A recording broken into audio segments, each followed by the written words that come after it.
దేవుని యొక్క వెలుగు, దేవుని యొక్క కాంతి, దేవుని యొక్క ప్రభావం, దేవుని యొక్క బలము అది ఎంత దాచినా దాగదు. మొదటి సత్యం మొదటి నుంచి 6 వచనాల్లో చదువుతున్నాం.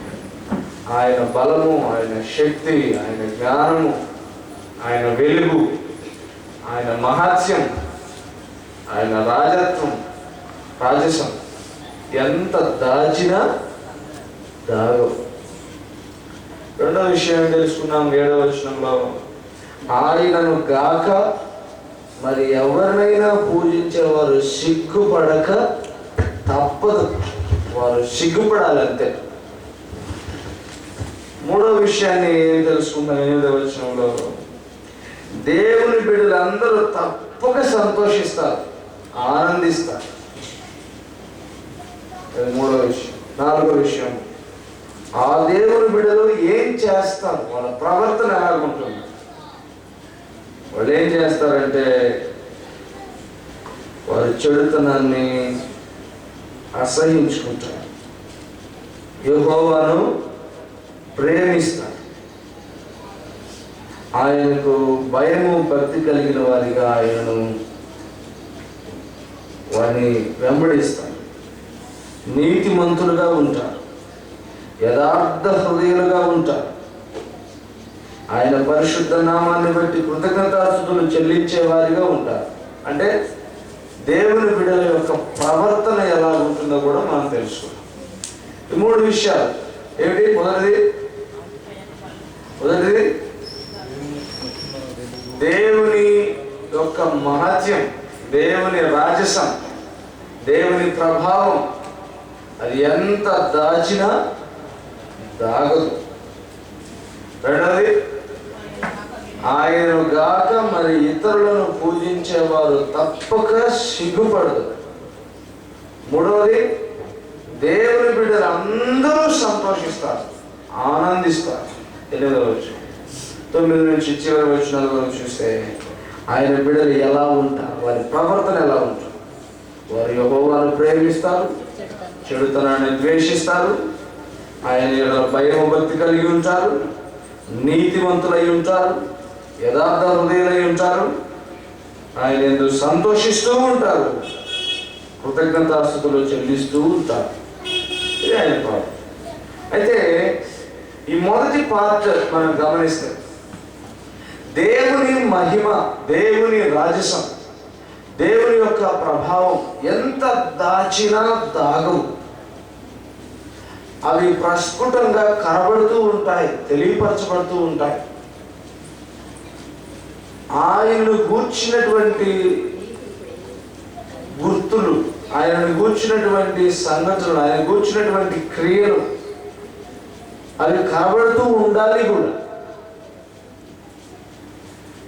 వాస్తవానికి కీర్తనకారుడు ఆయన ప్రభావాన్ని గురించి ఎలా రాసుకున్నాడంటే, ద్వీపములన్నీ సంతోషించునుగాక, మేఘాంధకారములు ఆయన చుట్టూనుండును, నీతి న్యాయములు ఆయన సింహాసనమునకు ఆధారము, అగ్ని ఆయన ముందు నడుచుచున్నది, అది చుట్టూనున్న ఆయన శత్రువులను కాల్చివేయుచున్నది, ఆయన మెరుపులు లోకమును ప్రకాశింపజేయుచున్నది, భూమి దాన్ని చూచి కంపించుచున్నది. యెహోవా సన్నిధిని, సర్వలోకనాథుని సన్నిధిని పర్వతములు మైనము వలె కలుగుచున్నది, ఆకాశము ఆయన నీతిని తెలియజేయుచున్నది, సమస్త జనులకు ఆయన మహిమ కనబడుచున్నది. ఎంత దాచినా దాగు, సమస్త జనులకు ఆయన మహిమ కనబడుతుంది. నా పాయింట్ ఇక్కడ ఏమిటంటే, నేను ధ్యానం చేస్తున్న అంశము, మన జీవితము ఆయన మహిమకు పాత్రగా, మన ద్వారా ఆయన మహిమ లోకానికి కనబడుతున్నదా? ఆయన మహిమ కనబడుతున్నది. ద్వీపములు ఆయన మహిమను చూసి సంతోషపడుతున్నాయి. ఆయన ప్రభావం ముందు ఏది తట్టుకుని నిలబడలేకపోతుంది. పర్వతములు స్థిరత్వములన్న పర్వతములే మైనము వలె కరిగిపోవచ్చున్నాయి. మనిషి హృదయమే కరగడం లేదు. కొన్నిసార్లు చూస్తే చాలా సంఘాల్లో ఈ మధ్యకాలంలో పాలిటిక్స్ సంఘాల్లోకి ఎంటర్ అయిపోయాయి. YCP church, TDP church, Congress church వచ్చినట్టుంది కొన్ని ప్రాంతాల్లో. మొన్న మా ప్రాంతంలో టీడీపీ వచ్చింది. వాళ్ళు పెద్ద పెద్ద సెలబ్రేషన్ చేసుకున్నారు. వాళ్ళు ఏదో విని చేసుకున్నారు, కొంతమందిని పిలవలేదు. అంటే వీళ్ళని అవాయిడ్ చేశారు. వీళ్ళు ఏం చేస్తారు, రేపు ఇంకో సెలబ్రేషన్ చేసుకుంటారు, వేరే విషయం. వాళ్ళని వీళ్ళు పార్టీషన్. అందరూ ఒక చర్చికి పోవాలి, పోం, వాళ్ళతో వాళ్ళ ముఖాలు మేము చూడం. ఇంకప్పుడు ఏమవుతుంది, ఉదయం వాడు చేసుకుంటాం, సాయంత్రం మేము చేస్తాం ప్రార్థన దేవుని దగ్గరికి వచ్చి. అదేమో టీడీపీ చర్చి, ఇదేమో వైసీపీ చర్చి. సాయంత్రం కరెంట్ ఉంటుంది, ఫ్యాన్ తిరుగుతుంది. అందుకని మేము సాయంత్రం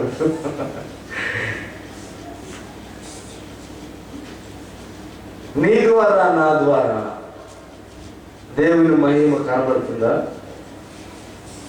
నీ జీవితంలో నా జీవితంలో దేవుని మహిమ కనబడుతుందా?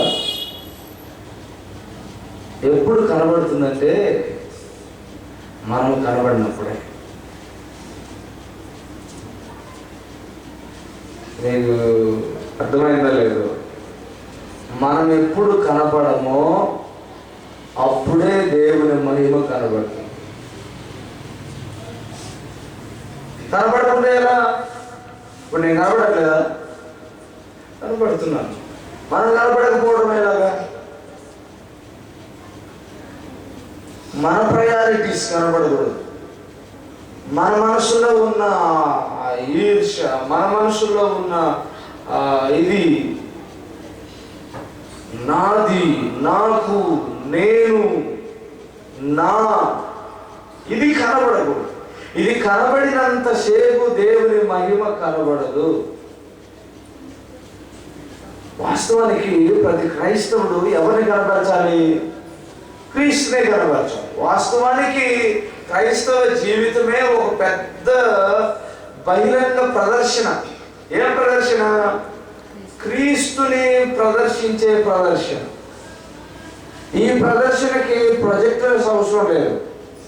ఈ ప్రదర్శనకి కరెంట్ అవసరం లేదు. ఈ ప్రదర్శనకి పెద్ద పెద్ద స్టేజ్లు అక్కర్లేదు. ఈ ప్రదర్శనకి సీజన్ అక్కర్లేదు. ఈ ప్రదర్శనకి సర్టెన్ టైం అక్కర్లేదు. ఇది నిరంతర క్రీస్తు ప్రదర్శన. ఈ ప్రదర్శనకి రకరకాల ఫార్మ్స్ ఉంటాయి, రూపాలు ఉంటాయి. మాటలు, తలంపులు, క్రియలు, ఏదైనా. నేను ఒక పార్టీ అభిమాని, ఓ పార్టీ పోయి ఓటేశాను.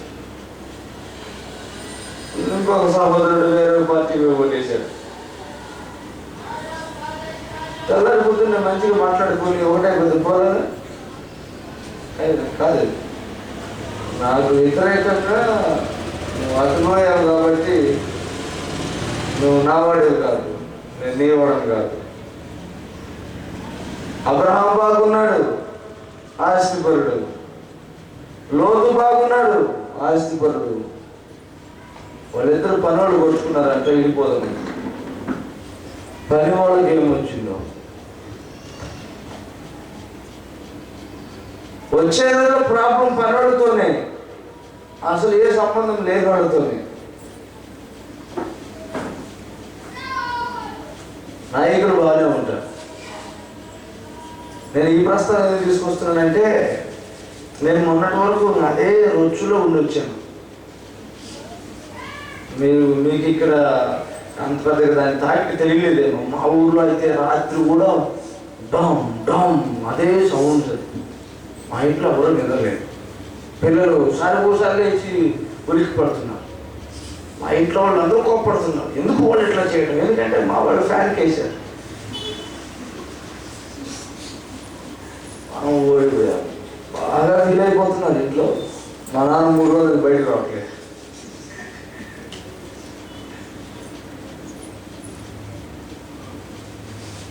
కొన్నిసార్లు ఎలా ఉంటాయంటే మనం కనబడతాం, క్రైస్తవులమై మనం కనబడతాం, అదే మనం చేసే పెద్ద పొరపాటు. క్రీస్తు కనబడడం మానేసి మనం కనబడడం మొదలు పెడతాం. ఫస్ట్ 4 రోజులు 5 రోజులు క్రీస్తే కనబడతాడు. సాక్షాత్ క్రీస్తు మన ముఖాల్లో తాండవిస్తుంటాడు. యేసయ్యా, దేవా స్తోత్రం, హల్లెలూయా. ఈ మధ్య మన టీవీ ఛానల్స్లో నేను పాస్టర్ గారు, నేను తప్పుగా అంటలేదు, ఎవరు దయచేసి ఏమనుకుంటున్నాను, పాస్టర్ గారు టీవీ లైన్లో ఉన్నారు, లైవ్లో ఫోన్స్ మాట్లాడుతున్నారు. ఆయన మిస్సెస్ ఇద్దరు ఫోన్స్ అటెండ్ అవుతున్నారు. ఆయన మిస్సెస్ మాట్లాడుతుంది, చెప్పండి అమ్మా మీకు ఏం బాగలేదు, సిస్టర్ మాకు పలాందు బాగలేదు. పక్కన పాస్టర్ గారు అయితే నాకు అర్థం కాలేదు నిజంగా. నేను చాలా అసలు నేను బాగా ఫీల్ అయిపోతున్నాను అన్నమాట. ఎలాగంటే ఆయన వెళ్ళిపోయాడు, నేరుగా పరలోకి వెళ్ళిపోయాడు. నేను ఎందుకు అంటున్నానంటే, నువ్వు కనబడద్దు దయచేసి. నువ్వు క్రైస్తవుడు అయితే, క్రైస్తవురాలు అయితే, ఈ మధ్యకాలంలో ప్రతి పాజిటివ్ టర్మ్ ఒక నెగిటివ్ టర్మ్గా మాట్లాడడానికి, అంటే మారడానికి కొంచెమే గ్యాప్ ఉంది. యాటిట్యూడ్ అంటే మంచి మాట. అసలు యాటిట్యూడ్ అంటే చాలా మంచి మాట, వైఖరి. ఇప్పుడు అది ఎక్కువ నెగిటివ్గా వాడుతున్నారు. యాటిట్యూడ్ చూపిస్తున్నా. మనం ఏదైనా ఒక మంచి పందాం అనుకో, వీళ్ళు యాటిట్యూడ్ చూపిస్తున్నారంట. యాటిట్యూడ్ మంచిదే, అది పాజిటివ్ పదం ఏమైంది, నెగిటివ్ అయిపోయింది. సరే, మనం అదే కోవలో కనకపోతే కొంతమంది పాస్టర్స్ లేకపోతే కొంతమంది క్రైస్తవులు యాటిట్యూడ్ చూపించడం మొదలు పెట్టేశారు.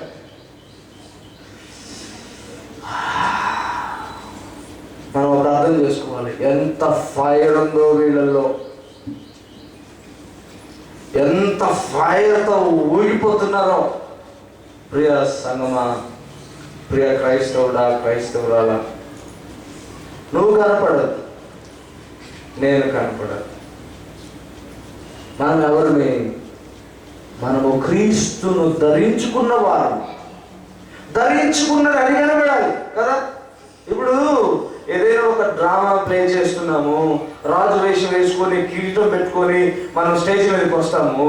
వచ్చిన తర్వాత స్టేజ్ మీదకి వచ్చిన ఒక్క నిమిషమే నా కిరీటము, నా విగ్ అదంతా ఉంటున్న రాజుగానే చూస్తారు. ఒక్క నిమిషం తర్వాత కిరీటం తీసేసి, అమీసాలు తీసి, గడ్డలు తీసేసి చూస్తే నేను లాగా రాజు మాట్లాడుతున్నాడు అనుకోండి, ఎవరైనా వింటారా, చూస్తారా? అసలు చూడరు, అసహ్యంగా ఉంటుంది. నేను నార్మల్గా ప్యాంట్ షర్ట్ వేసుకొని ఆహా ఏమి విచిత్రం అన్నాను అనుకో, అరే నోరు మూసుకొని ఇప్పుడు భాష మాట్లాడరా అంట. క్రైస్తవులు కూడా చాలా మంది అదే చేస్తారు. క్రీస్తును ధరించుకుంటారు. మొదటి కాలంలో ఒక 10 రోజులు, 15 రోజులు, ఒక నెల, ఒక సంవత్సరం, 2 సంవత్సరాలు క్రీస్తును ధరించుకుంటారు. వాళ్ళని చూడగానే క్రీస్తు ముఖం కనిపిస్తుంది అట్లా, అబ్బా.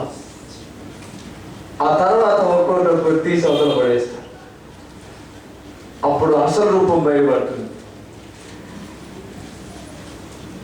ఈ కీర్తనకారుడు అంటున్నాడు, నేను ఎక్కడైనా చూడు క్రీస్తే కనపడుతున్నాడు.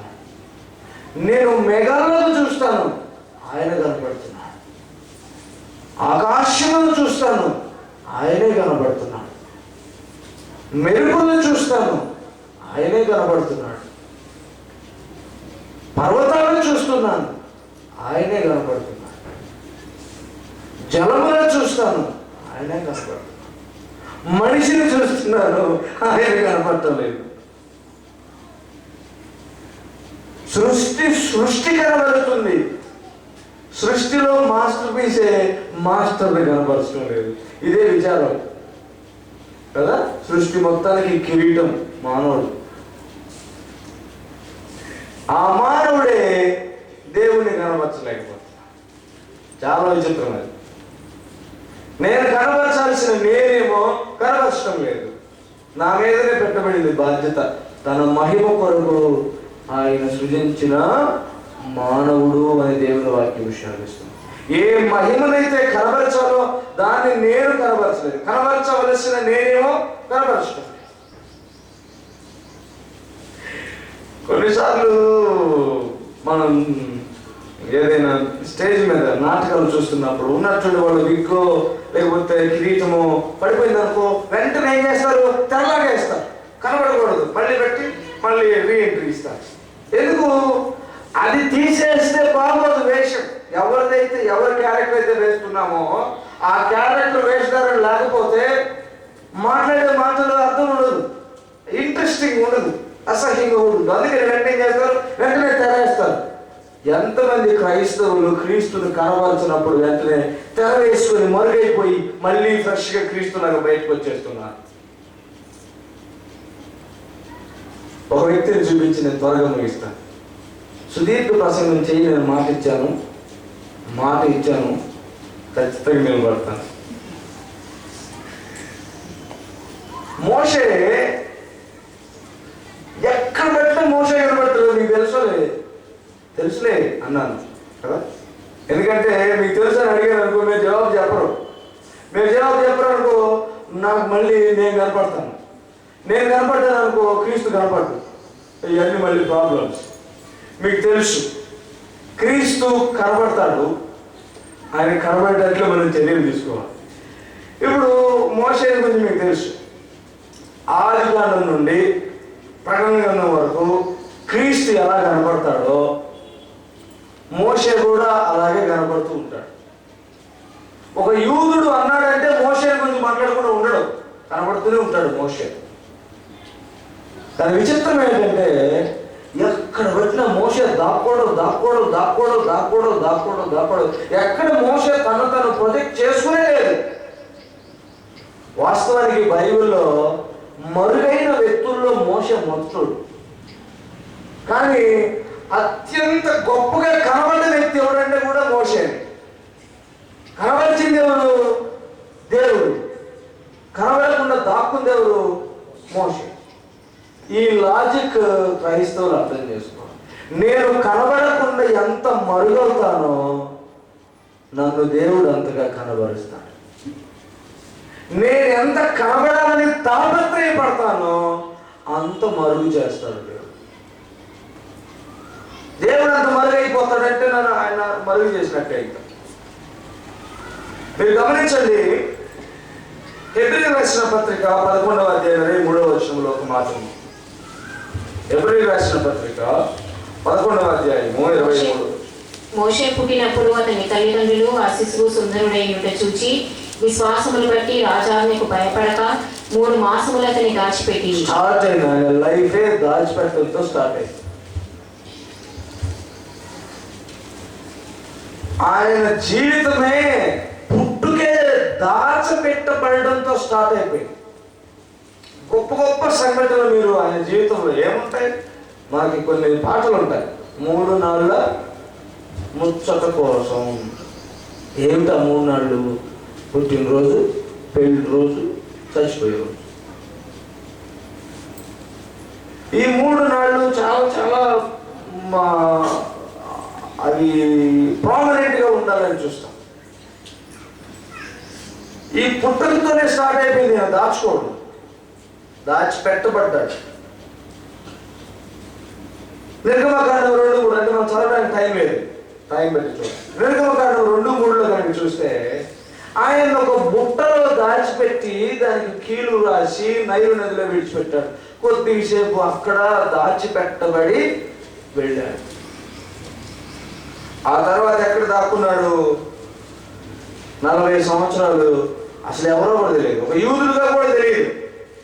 ఆయన ఐడెంటిటీనే దాచిపెట్టబడింది. అసలు యూదుడు అన్న విషయమే తెలియకుండా దాచిపెట్టబడ్డాడు. ఎక్కడ ఒక ఫరో కుమార్తె తప్ప ఎవరికి తెలియదు ఈయన హెబ్రీ శిష్యుడు అన్న విషయం, హెబ్రీ కుమారుడే, హెబ్రీ పిల్లవాడు అన్న విషయం.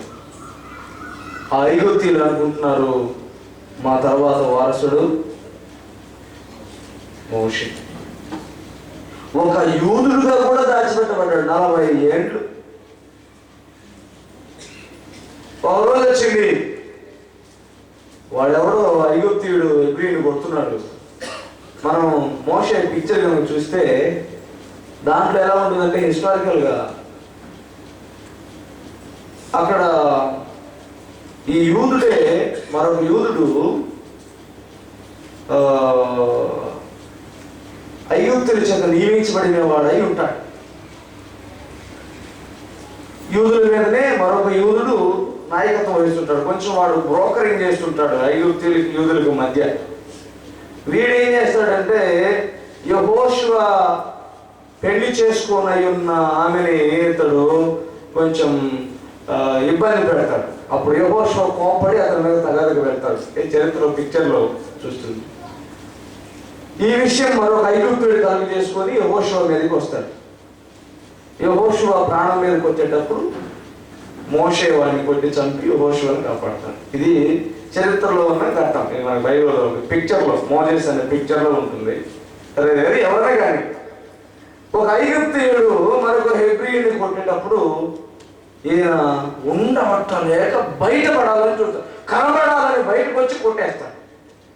దేవుడు చెప్పాడు, వద్దులే నాయన, నువ్వు మళ్ళీ దాక్కోపోమని పంపించేసి. ఎక్కడ పోయాడు? 40 ఏళ్ళు మళ్ళీ ఎక్కడికి పోయాడో ఏం చేశాడు? మళ్ళీ దాక్కున్నాడు. ఎక్కడ? మిద్యాను అనేటువంటి స్థలంలో 40 ఏళ్ళు దాక్కోవడమే పని. ఎవరికి తెలియదు. ఆ 40 ఏళ్ళు కూడా ఏం తెలియదు. బైబిల్ ఒకే మాట రాయబడింది, గొర్రెలు కాసుకుంటూ ఉన్నాడు. ఒక్క మాటతో 40 ఏళ్ళ చరిత్రని ఒక్క మాటతో చెప్పేది. ఆయన వాళ్ళ మామయ్యని ఇత్రో గొర్రెలను మేపుచుండేవాడు. 40 ఏళ్ళు దాక్కోవడమే. 40 ఏళ్ళు అరణ్యంలో ఉండిపోయాడు దాక్కున్నా. సమయం వచ్చింది, ఆయన పిలిచాడు. మోషే, నువ్వు ఇక బయటికి రావాలయ్యా అన్నాడు. నాకు దాక్కోవడం అలవాటు అయిందయ్యా అన్నాడు. దేవుడు అన్నాడు, దాక్కోమన్నాను కానీ మరి ఇంత దాక్కుంటే ఎట్లాగయ్యా? ఇది కూడా ఉంది మళ్ళా. ఇది ఇంకో నెగిటివ్ ఫ్యాక్టర్. కనబడద్దు అంటే అసలు మేము కనబడమని పూర్తిగా కనబడి ఉంటారు. అట్లా కూడా కాదు. నువ్వుగా కనబడద్దు కానీ నీలో క్రీస్తుని కనబరచమని దేవుడు చెప్పాడు. మోషే వేరేగా తీసుకుంటున్నాడు. నన్ను కనపడద్దు అన్నావు, నేను పుట్టినప్పుడు కనపడలేదు కదా. 40 ఏళ్ళు ఆ ప్యాలెస్లో కనపడలేదు, 40 ఏళ్ళు మిద్యాన్లో కనపడలేదు. ఇప్పుడు మళ్ళీ కనపడమంటున్నావు. నేను ఇప్పుడు కూడా కనపడినాయా? కనపడడానికి సిద్ధంగా ఇంకొకరున్నాడు, ఆయన పంపియాయా అన్నా. లేదు నాయన, నువ్వే కావాలి. నువ్వు దాక్కోవాల్సినంత వరకు దాక్కున్నావు, కనబడకుండా మరుగయ్యావు. నిన్ను ఇప్పుడు వెలికి తీసుకురావాలనుకుంటున్నాను. నువ్వు బయటికి రా, నీతో మాట్లాడాలి. కొంచెం నువ్వు బయటికి రా. 32వ అధ్యాయము, నిర్గమకాండ 32వ అధ్యాయము, మొదటి వచనం. మోషే కొండ దిగకుండా తడువు చేయుట ప్రజలు చూచినప్పుడు. మోషే కొండ దిగకుండా తడువు చేయుట ప్రజలు చూసినప్పుడు. ఆ ప్రజలు చాలు. ఈయన కొండ దగ్గరికి రమ్మన్నాడు. ఆయన ఎవరు? దేవుడు కొండ ఎక్కిరయ్యా, నేను నీతో మాట్లాడుతానన్నాడు. ఈ మోషే కొండ ఎక్కాడు, దిగట్లేదంట. ఎందుకంటే దాక్కోవడం అలవాటు అయిపోయింది. ఆయన దిగటం లేదు అక్కడ. దేవుడు మాట్లాడేది పూర్తయిందో లేదు నాకు తెలియదు. నేను ఈ మాట ఎలా అర్థం చేసుకుంటానంటే, దేవుడే బొమ్మంటాడు, ఇక పోయి ఆ మనసులో బొమ్మంటే ఈ అమ్మతాలయ్యా నీ దగ్గర ఉంటాను కొన్ని రోజులు. నాకు దాక్కోవడం అలవాటు అయిపోయింది. వాస్తవానికి మోషే దాక్కోవడంలో ఒక గొప్ప సాత్వికత ఉంది. మోషే సకల విద్య పారంగతుడు. అతనికి తెలియని విద్య లేదు. ఐగుప్తులో ఉన్న సకల విద్యలలో, సకల శాస్త్రములలో, ఐగుప్తులో ఉన్న ప్రతి కళలో మోషే నిపుణుడు, నైపుణ్యత కలిగిన వాడు.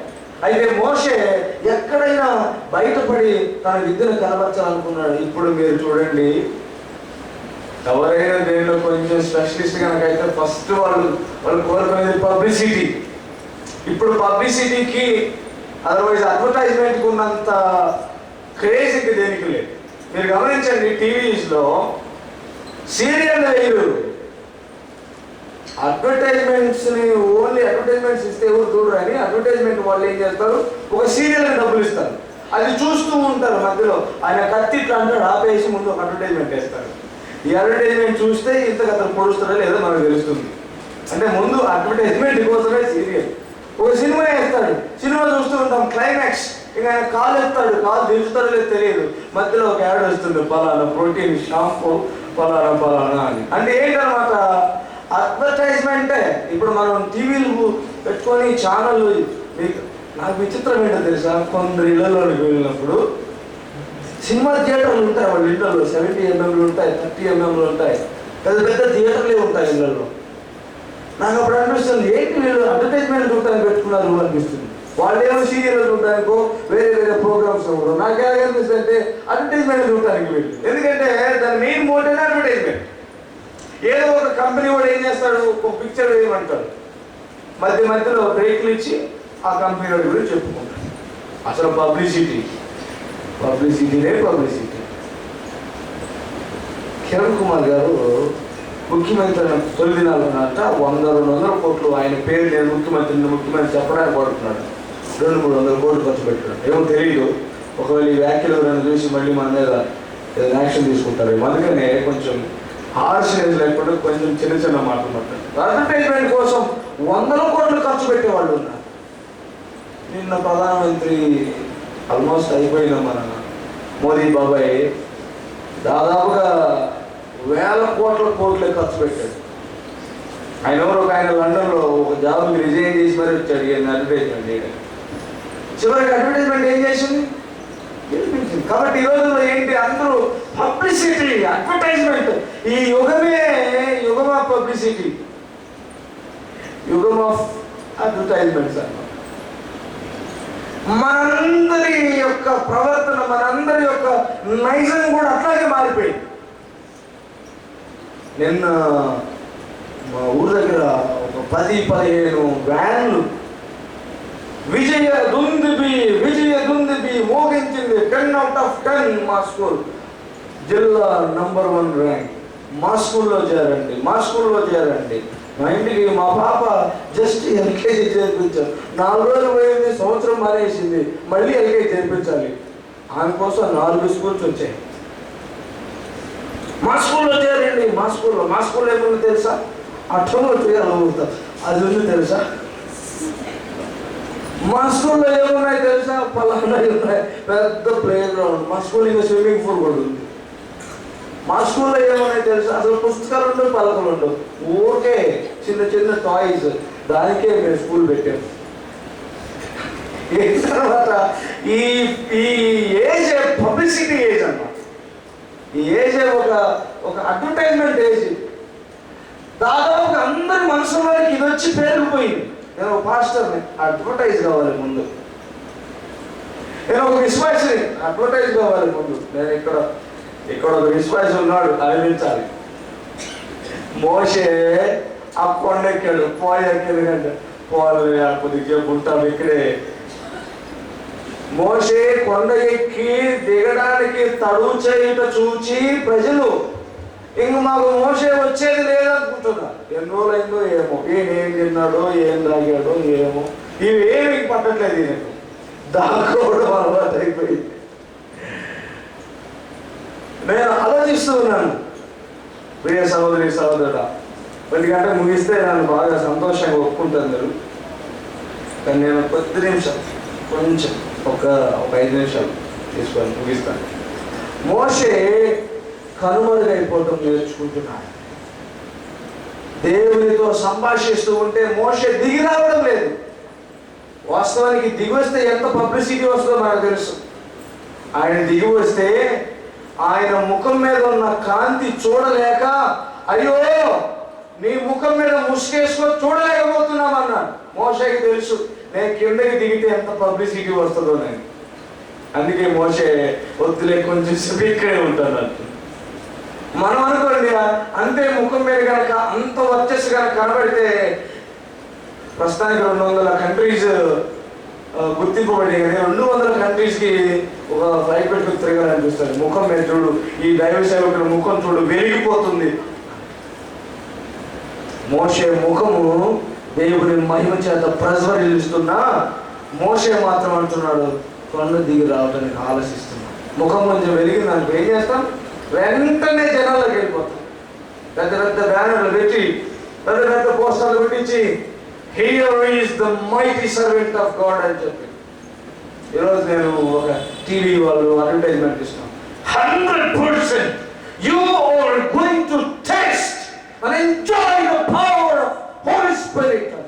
అది చెప్పగానే కూర్చునే వాళ్ళు చూసేవాళ్ళు, అమ్మా ఎవరి వల్ల? ఫలానా ఆయన వస్తున్నా, హీఈస్ గోయింగ్ టు స్పీక్. అరే మామూలుగానే స్పీక్ చేస్తాడు, స్పీకింగ్ చేస్తాడు అక్కడ. అంటే అడ్వర్టైజ్మెంట్ అన్నమాట, అదొక రకమైన ట్యాక్ట్.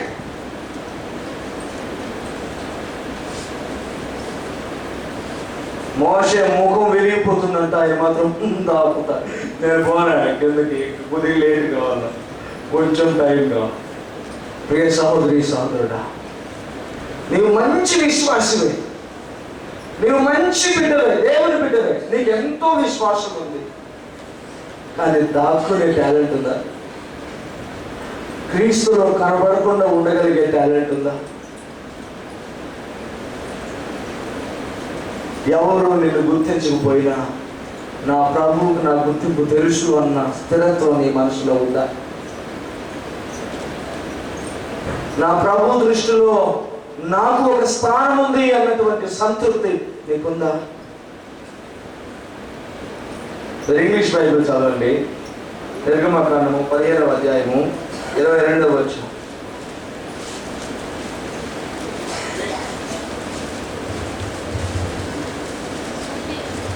నిర్గమకాండము 15వ అధ్యాయము. మోషే ఎర్ర సముద్రము నుండి జనులను సాగచేయగా. అమ్మ ఇంగ్లీష్ బైబిల్ చదవండి.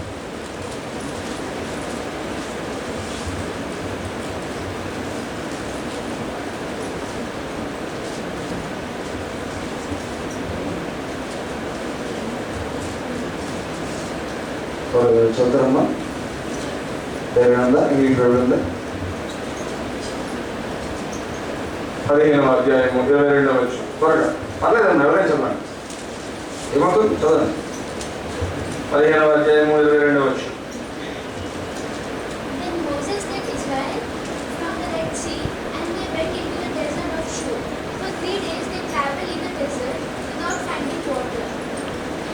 దేవునికి స్తోత్రం.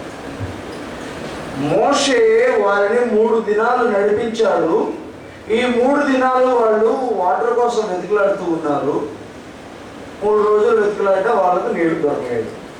మీరు స్పష్టంగా టెక్స్ట్గా చదివితే మోషే అంతకు మునుపు ఎంత విజయాన్ని చూశాడంటే, ఇశ్రాయేలు సైన్యము, ఇశ్రాయేలు ప్రజలందరూ నడుస్తూ ఉన్నారు, వెనుక అసంఖ్యాకమైన సైనికులు రథాలు గుర్రాలతో ఐగుప్తీయులు దాడి చేస్తూ వచ్చారు. దేవుడు మోషేకి చెప్పాడు, మోషే నీ చేతిలో ఉన్న కర్రను చూపించు, సముద్రం 2 పాయలుగా చీలిపోతుంది. ఈ దినం నేను చూస్తున్న ఈ ఐగుప్తీయులు మరన్నాడు నీకు కనిపించరు అన్నాడు. నిజమే, ఆయన చూపించాడు. సముద్రం 2 పాయలుగా అయిపోయింది. మళ్ళీ కర్ర చూపించమన్నాడు, సముద్రం కలిసిపోయింది. ఐగుప్తీయులు నాశనం అయిపోయారు.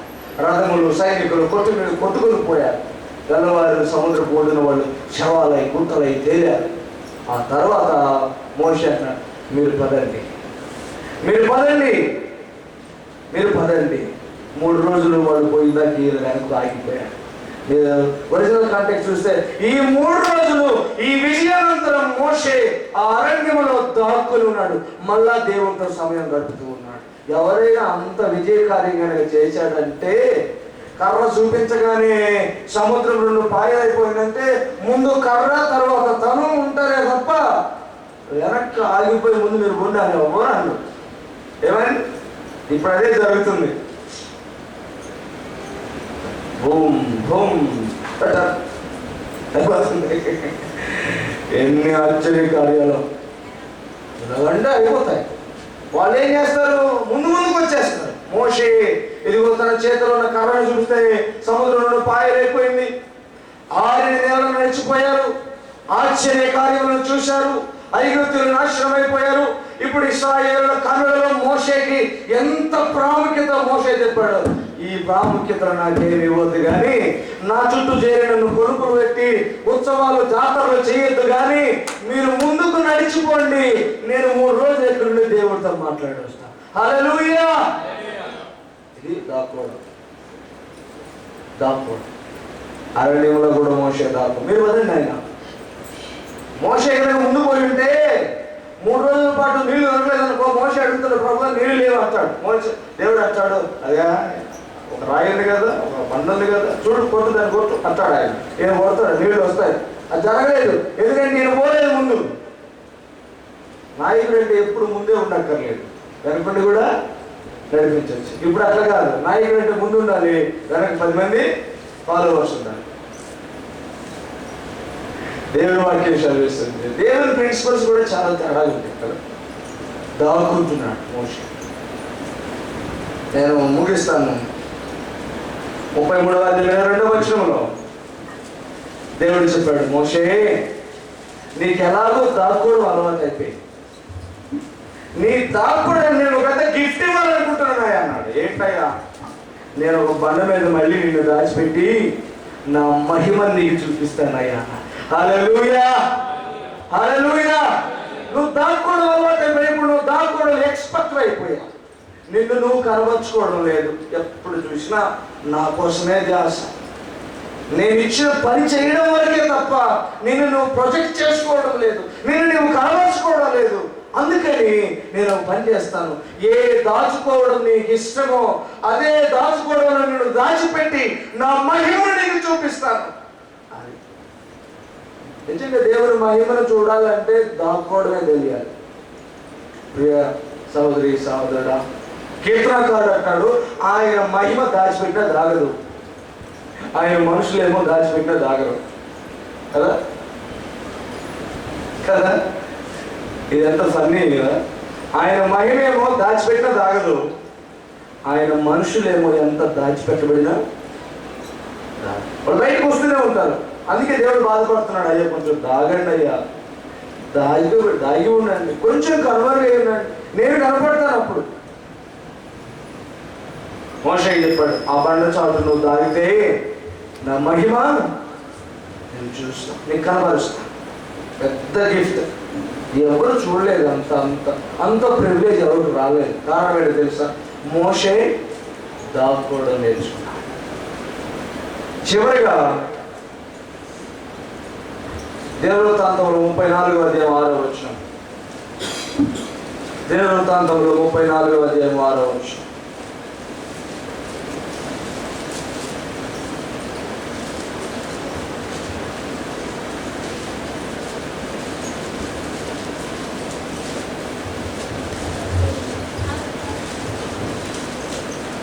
చదవండి త్వరగా. ద్వితీయోపదేశకాండము 34వ అధ్యాయం 6వ వచనం. సారీ, ద్వితీయోపదేశకాండము 34వ అధ్యాయము 6వ వచనం. త్వరగా. బేత్పయోరు ఎదుట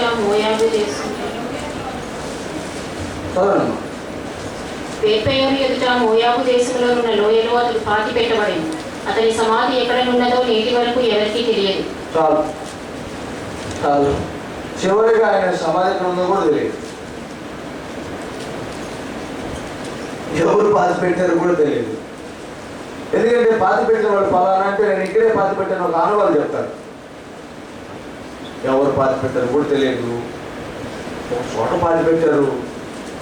చివరికి ఆయన ఎక్కడ పాతి పెట్టబడ్డాడో కూడా, జీవితమే దాగిపోయింది, క్రీస్తులో ఇమిడిపోయింది, దేవుడిలో కనుమరుగైపోయింది, దేవుడే కనబడ్డాడు. అందుకే ఎక్కడ చూసినా మనం ఆది కాండం తర్వాత చూస్తే ఆయన అనంతరం ఎవరైనా అంటారు, మా పితరుడైన మోషే మోషే మోషే మోషే, ఎక్కడ పట్టినా మోషే మోషే. నువ్వు మోషే కంటే కూడా గొప్పడు అని అడిగారు కానీ క్రమంలో యేసుక్రీస్తు. అంటే మనం తెలుసుకున్న సత్యం ఏంటంటే మనం దాగి ఉండడం, కనుమరుగైపోయి ఉండడం క్రీస్తుకి ఎంతో ఇష్టం. ఆయన మహిమ కనబడాలి అంటే ఆయనలో మనం దాగిపోవాలి. ఆయన కనబడాలి, ఆయనలో మనము కనుమరుగైపోవాలి. ఆయనను ధరించుకున్న వారము ఆయననే ప్రదర్శించాలి. మన మాట, మన తీరు, మన వ్యవహారము, మన అలంకరణ, అన్ని విషయాలు దీనికి ఆపాదించబడతాయి. మనం క్రీస్తును కనబరుస్తున్నామా? అలా కనబరచడానికి ఆయన మనల్ని ప్రేరేపిస్తూ బలపరుస్తూ పురికొల్పుతూ ఆయన శరీరాన్ని రక్తాన్ని మన మధ్యలో ఉంచి మనల్ని ప్రేమతో పిలుస్తూ ఉన్నాడు. ఇకనైనా నన్ను కనపరుస్తావా? ఇకనైనా నన్ను కనపరుస్తావా? ప్రార్థన పూర్వకంగా అవును ప్రభువా, నేను కనపరచడానికి నేను సిద్ధపడుతున్నాను, నీ దగ్గరకు వస్తున్నానని ప్రార్థన పూర్వకంగా ఆయన మనలో చేయగల.